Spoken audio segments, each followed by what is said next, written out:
Thank you for joining today. This presentation will provide an overview of the Research and Innovation Program under the Sustainable Canadian Agriculture Partnership, or Sustainable CAP for short. The Sustainable CAP has 6 priorities which have been developed by the federal government. Each province develops programs under each priority. The program I'm speaking about today, the Research and Innovation Program, fits under the Science, Research and Innovation priority. So in this presentation, I'll go over details on the program, including the description, who's eligible, funding streams, cost share funding, focus areas, and the assessment criteria and the process. I will highlight some changes from our previous program, the CAP, to this one. And I do have one slide at the end that will provide an overview of the CAP research funding. So this program is very similar to the research program under CAP. The goal is to advance the growth and sustainability of the agriculture and agri-food industry by fast-tracking the pace of innovation through basic and applied research and capacity building projects. This includes the development of new technologies, practices, products, and the advancement of knowledge.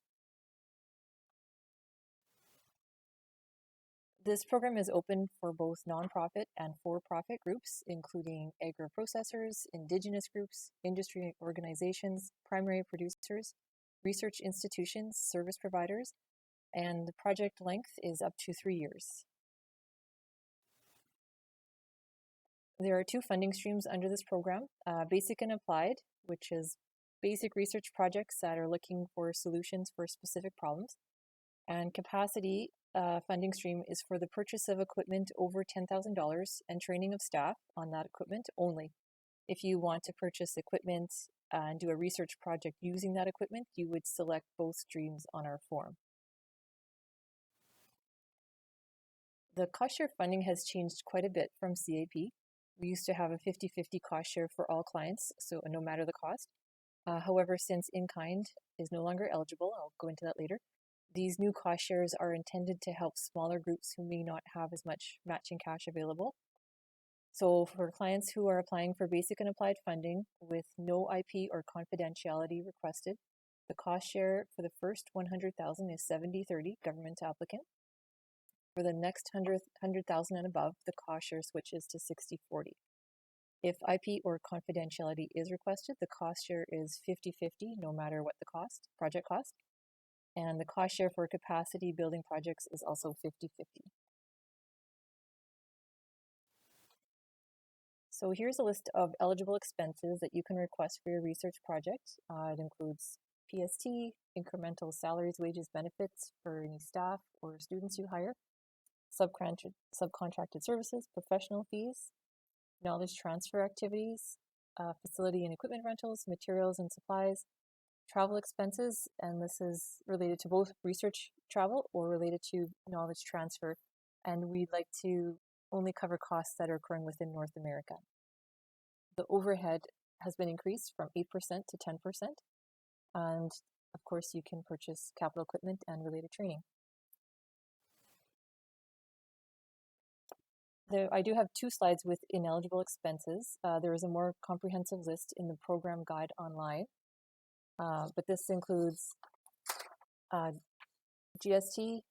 As mentioned, the in-kind is not eligible any longer as it was under CAP.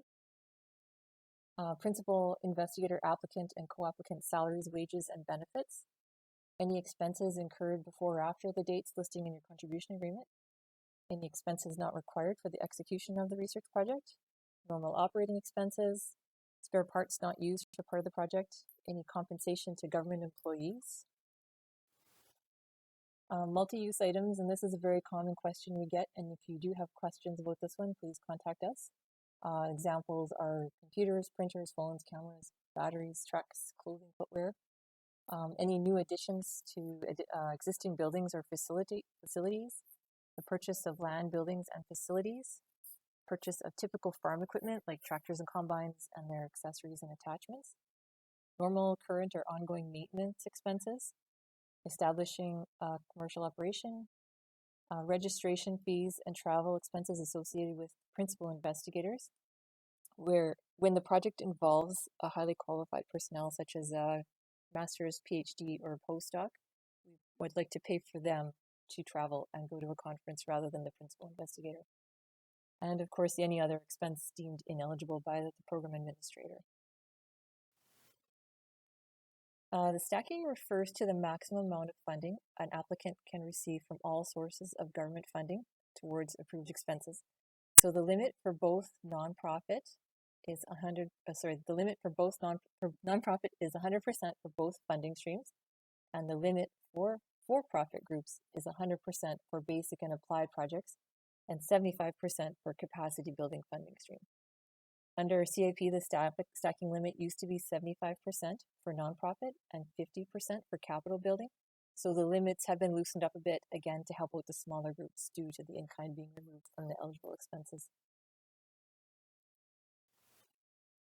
We have 5 focus areas under this program, and I'll go through some project ideas for each one, but other ideas not listed are also very welcome. So we'll begin with Agri-Resource Management, some potential ideas, again, not inclusive.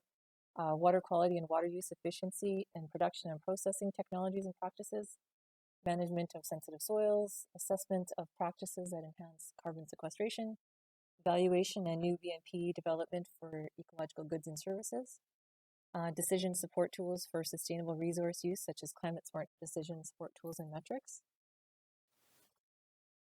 Under economic and market analysis, potential project ideas would include production economics, marketing, industry benchmarking, risk management, consumer behavior, and other economic issues affecting the industry.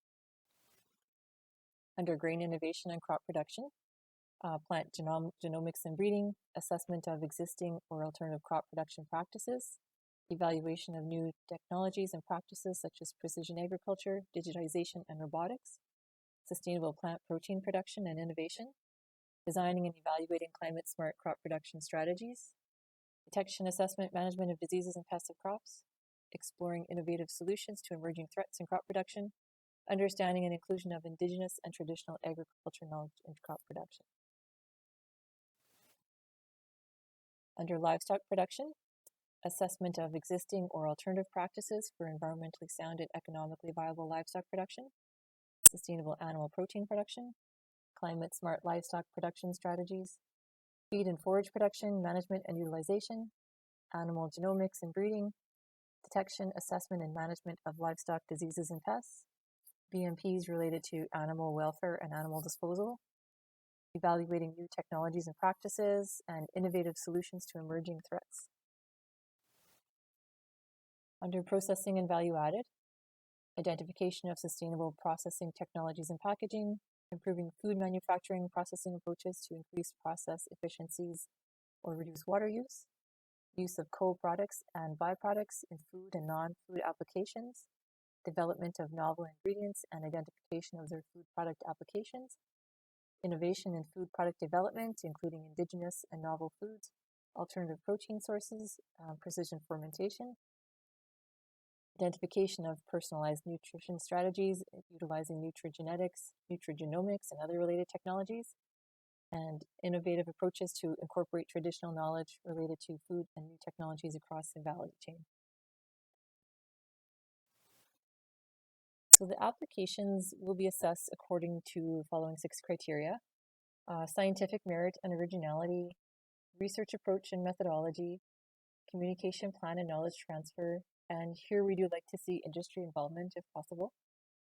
The principles and policy assessment refers to how the project aligns to departmental and provincial priorities, such as the protein strategy or water strategy, capability of the research team, and lastly, the financial and delivery risk. So do the costs make sense for the activities proposed? We have a 2-stage process for our current call, a letter of intent stage, which is what is open currently, and then the application worksheet, which is the new name for the full proposal. I'll provide a few more details on each. So for the LOI, we currently have an active call that opened on May 29th. The LOI, program guide, terms and conditions are all available on the Manitoba Agriculture website, the link listed there. The deadline is July 10th, midnight. We would like to see 1 project per LOI application. The LOI should be emailed to Manitoba Agriculture at agriculture@gov.mb.ca. and applicant must acknowledge and agree to the terms and conditions contained in the LOI program guide and program terms and conditions, and only the applicant may complete the LOI. So after the review of the LOIs, those who best fit the program criteria will be invited to submit the application worksheet or full proposal. The invitation will be sent as an email to the applicant with the documents attached, and the worksheet or the full proposal will not be available online. So same kind of criteria, or the application worksheet must be submitted to the program administrator by the specified deadline, which has not been determined yet. The applicant must acknowledge and agree to the terms and condition. Only the applicant should complete the application worksheet. The funding amounts received from all sources should be declared on the worksheet at this time. And of course, funding is subject to government appropriation of funds by the government.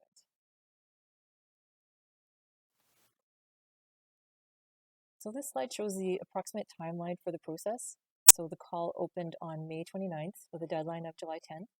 The LOIs will go through a technical and administrative review, and invitations will be sent to clients by the end of August.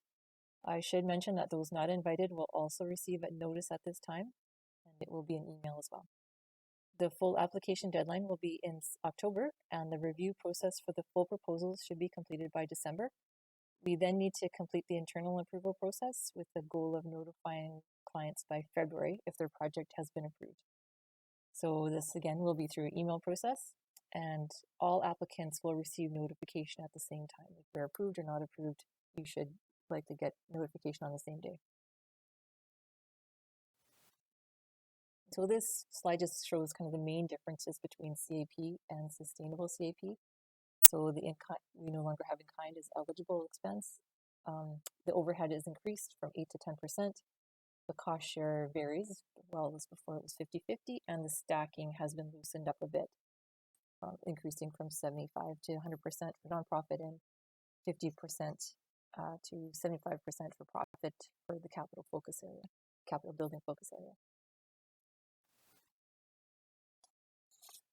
I do have one overview slide on the Research and Innovation Program during CAP, showing the breakdown of funding by focus area.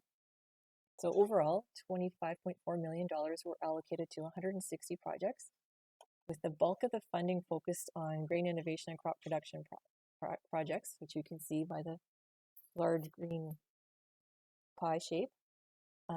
They received $14 million for 88 projects over the 5 years. There were 28 livestock production projects that received $6.1 million. 19 agri-resource projects received $2.6 million. 20 processing and value-added projects received $2.4 million. And the economics and market analysis received the smallest amount of funding at $300,000 for 5 projects. And there is a list of the approved projects on the Research and Innovation section of the Manitoba Agriculture website. It's separate from the Sustainable CAP web pages, and I do have a link that will appear in the last slide of this presentation.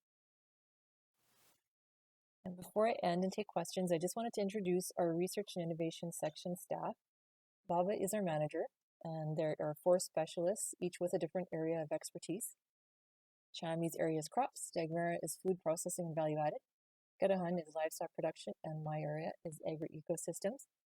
Our contact information is provided, and please feel free to reach out to any of us if you have questions about the program.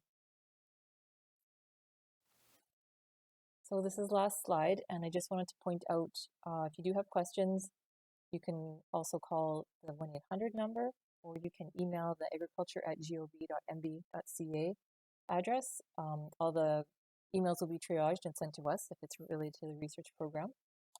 And the last link has the approved project list. So thank you very much for listening.